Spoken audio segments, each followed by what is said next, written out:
بسم اللہ الرحمن الرحیم والصلاة والسلام علی سید الانبیاء والمرسلین۔ قرآن مجید فرقان حمید میں سورہ بقرہ کی آیت نمبر 3 اللہ تبارک و تعالی ارشاد فرماتے ہیں، جو غیب پر ایمان لاتے ہیں، نماز قائم کرتے ہیں، یعنی مومن کی پہلی صفت ہی نماز پڑھنا ہے۔ ایک دوسرے مقام پر سورۃ العنکبوت آیت نمبر 45 میں اللہ تبارک و تعالی ارشاد فرماتے ہیں، بے شک نماز بے حیائی اور برے کاموں سے روکتی ہے، یعنی نماز انسان کو برائی سے بچاتی ہے۔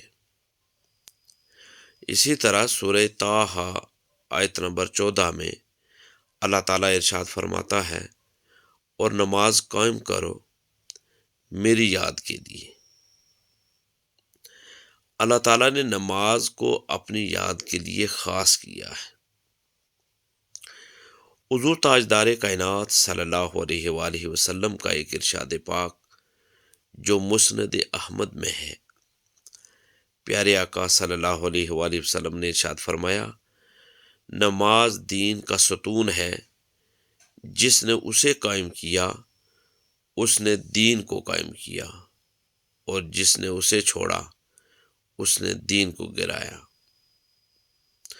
حضور تاجدار کائنات صلی اللہ علیہ وآلہ وسلم کا ایک اور ارشاد پاک جو صحیح مسلم میں موجود ہے،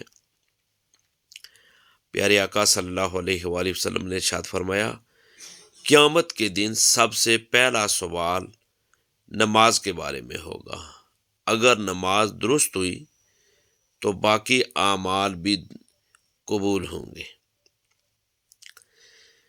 جامع ترمذی کی حدیث پاک ہے، پیارے آقا صلی اللہ علیہ وآلہ وسلم نے ارشاد فرمایا، نماز مومن کی معراج ہے، یعنی نماز کے ذریعے بندہ اللہ سے سب سے قریب ہوتا ہے۔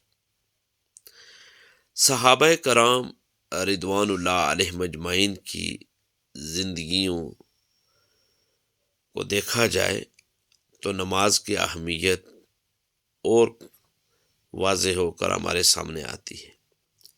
حضرت علی رضی اللہ تعالیٰ عنہ زخمی ہونے کے باوجود نماز میں مشغول رہتے، کیونکہ وہ کہتے ہیں، نماز میں مجھے درد کا احساس نہیں ہوتا۔ حضرت عمر رضی اللہ تعالیٰ عنہ نے زخمی ہونے کے باوجود کہا، نماز جس نے نماز چھوڑ دی اس کا اسلام میں کوئی حصہ نہیں۔ امام حسن بصری رحمۃ اللہ علیہ فرماتے تھے کہ جب نماز میں کھڑا ہوتا ہوں تو یوں محسوس کرتا ہوں کہ جنت میرے دائیں اور جہنم میرے بائیں جانب ہے۔ شیخ عبد القادر جیلانی رحمۃ اللہ علیہ فرماتے تھے، جو شخص نماز میں دل سے غیر حاضر ہو وہ اللہ سے غافل ہے۔ یہ بھی ہے کہ نماز کے دوران اگر ایک نشانی ظاہر ہو جائے تو سمجھ لیں کہ اللہ تعالیٰ ہم سے کہیں ناراض تو نہیں۔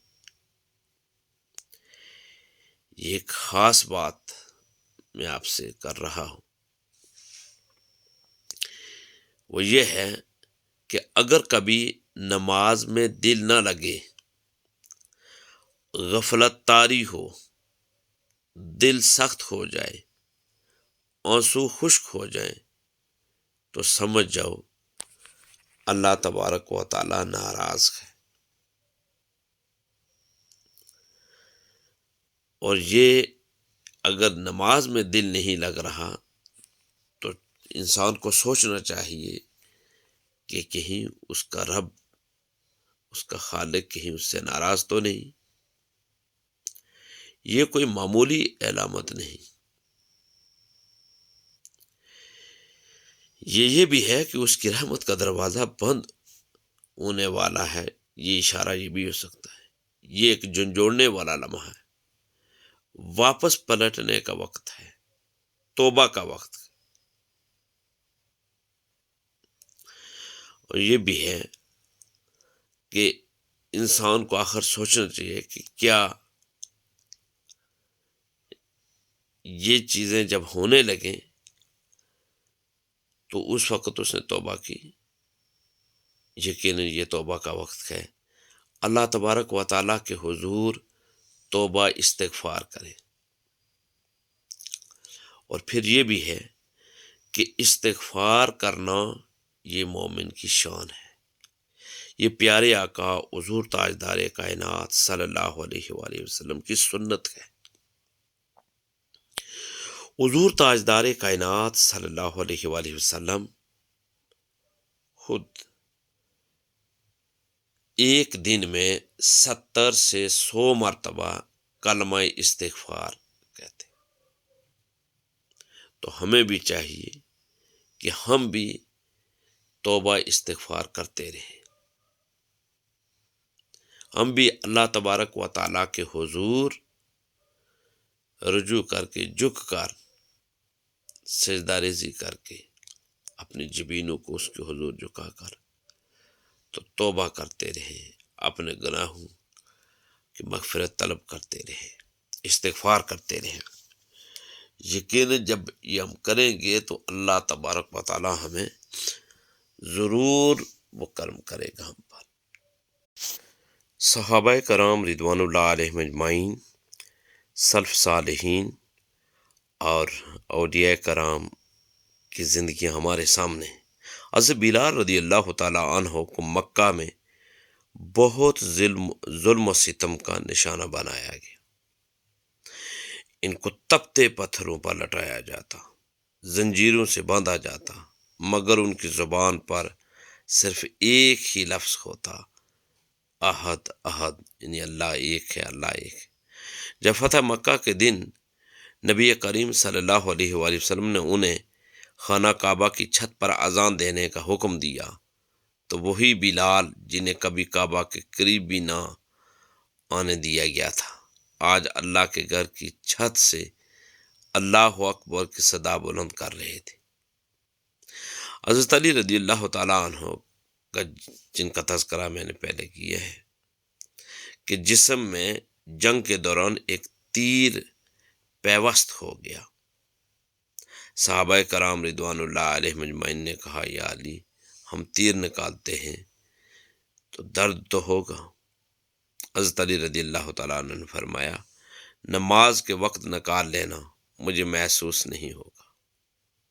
جب وہ نماز میں مشغول ہوئے تو ان کے جسم سے تیر نکالا گیا اور انہیں کوئی درد محسوس نہ ہوا، کیونکہ وہ اللہ کی یاد میں اس قدر محو یعنی ڈوبے ہوئے تھے۔ حضرت عمر بن عبدالعزیز رحمۃ اللہ علیہ جب وہ خلیفہ بنے تو بیت المال یعنی حکومتی خزانے سے ایک چراغ جلایا جاتا، جب کوئی مہمان آتا اور ذاتی باتیں ہوتی تو وہ چراغ بجھا دیتے اور اپنا ذاتی چراغ جلاتے۔ پوچھا کہ ایسا کیوں؟ فرمایا جب بیت المال کا چراغ جل رہا ہوتا ہے تو وہ امت کے کام کے لیے ہے، اور جب ذاتی بات ہوتی ہے تو میں امت کا مال استعمال نہیں کر سکتا۔ حضرت اویس کرنی رحمۃ اللہ علیہ یہ بڑی عظیم شخصیت ہے۔ نبی کریم صلی اللہ علیہ وآلہ وسلم نے ان کے بارے میں فرمایا یمن میں ایک شخص ہے جس کا نام اویس کرنی ہے، وہ میری امت کے بہترین افراد میں سے ہے، اگر وہ تمہیں ملے تو اس سے دعا کروانا۔ اس سے ہی مسلم کی حدیث پاک۔